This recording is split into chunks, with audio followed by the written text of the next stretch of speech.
1500 senior girls വിഭാഗത്തിൽ Kattikulam government higher secondary സ്കൂളിലെ അരിശ്രീയാണ് ഒന്നാമതെത്തിയിരിക്കുന്നത്. അരിശ്രീ ഇപ്പോൾ നമ്മോടൊപ്പം ചേരുകയാണ്. ശക്തമായൊരു മത്സരമാണ് നടന്നത്. അതെ. ഒന്നാമതെത്താൻ സാധിച്ചിരിക്കുന്നു. എന്ത് തോന്നുന്നു ഈ നിമിഷത്തിൽ? കുഴപ്പമൊന്നുമില്ല. എനിക്ക് ശരിക്കും പറഞ്ഞാൽ എനിക്കിത് കിട്ടുന്ന ഒരു പ്രതീക്ഷയില്ലായിരുന്നു. എന്താ സംഭവിച്ചെന്ന് എനിക്കും അറിയില്ല. എന്റെ ഭാഗ്യം കൊണ്ട് ഇത് കിട്ടിയെന്ന്.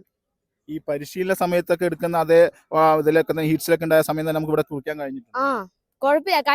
കഴിഞ്ഞ വട്ടത്തിനെയും കാട്ടി ഞാൻ കുറച്ചും കൂടി ഇതായി എന്നാണ് എന്റെ അഭിപ്രായത്തില്. കഴിഞ്ഞ വട്ടം ഇതിനെയും കാട്ടി മോശമായിരുന്നു ഞാൻ. ഈ പ്രാവശ്യം എനിക്ക് നന്നായിട്ട് ചെയ്യാനായാലും ശരിക്കും പറഞ്ഞാൽ എനിക്ക് ഇവിടെ ഉള്ള കുട്ടികളൊക്കെ ഭയങ്കര പേടിയാ. അവരൊക്കെ കാണുമെങ്കിൽ ഭയങ്കര പേടിയാ. ഭയങ്കരമായിട്ട് എന്താ എനിക്ക് കിട്ടൂലല്ലോ പേടിച്ച്. പക്ഷെ എന്തോ ദൈവം എന്നെ സഹായിച്ചുകൊണ്ട് ഞാൻ ഇങ്ങനെ ഓടുന്നേ. ഏറ്റവും അതായത് ജില്ലയിലെ ഏറ്റവും പിന്നോക്കം നിൽക്കുന്ന ഒരു മേഖലയാണ് കാട്ടിക്കുളം എന്ന് പറഞ്ഞത്. പക്ഷെ ഒരുപാട് പ്രതിഭകൾ ഉയർന്നു വരുന്നുണ്ട്. അപ്പോൾ ആ കൂട്ടത്തിലും അരിശ്രീയും കൂടി വീണ്ടും ഉയർന്നു വന്നിരിക്കുകയാണ്. അതിൽ ഈ മാതാപിതാക്കളുണ്ട്, അതോടൊപ്പം സ്കൂൾ അധ്യാപകരുടെ പിന്തുണ എത്രത്തോളം ഉണ്ടായിരുന്നു? അവരൊക്കെ നന്നായി സപ്പോർട്ട് ചെയ്യുന്നുണ്ടായിരുന്നു എന്നെ. വീട്ടുകാരായാലും എല്ലാത്തിനും സപ്പോർട്ടാ. പൊയ്ക്കോ എന്ന് തന്നെ പറയാം. അതേപോലെ തന്നെ സാറ് എല്ലാരും സ്കൂളിലെല്ലാരും എനിക്ക് വല്ലാത്ത സപ്പോർട്ടൊക്കെ തരുന്നത്. അപ്പൊ അതിന്റെയൊക്കെ ഇതായിട്ട് അവർക്കും എന്തെങ്കിലും കൊടുക്കണ്ടേ. നമ്മളെ സപ്പോർട്ട് ചെയ്യുമ്പോൾ അവർക്കും നമുക്ക് അതിന്റെ ഒരു ഇത് കൊടുക്കണ്ടേ. അങ്ങനെയൊക്കെ ഓടുന്നേ.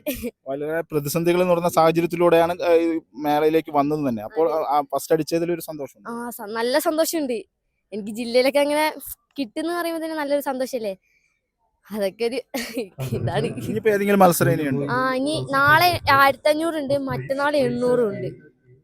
ഏതായാലും എല്ലാവിധ അഭിനന്ദനങ്ങളും നേരുകയാണ്. അനുശ്രീയാണ് നമ്മളോടൊപ്പം ചേർന്നത്. ഏതായാലും 1500 മീറ്റർ പരിമിതികളൊക്കെ മറികടന്നുകൊണ്ട് തന്നെ 1500 മീറ്ററിൽ ഗോൾഡ് മെഡൽ നേടാൻ അനുശ്രീക്ക് സാധിച്ചിരിക്കുകയാണ്.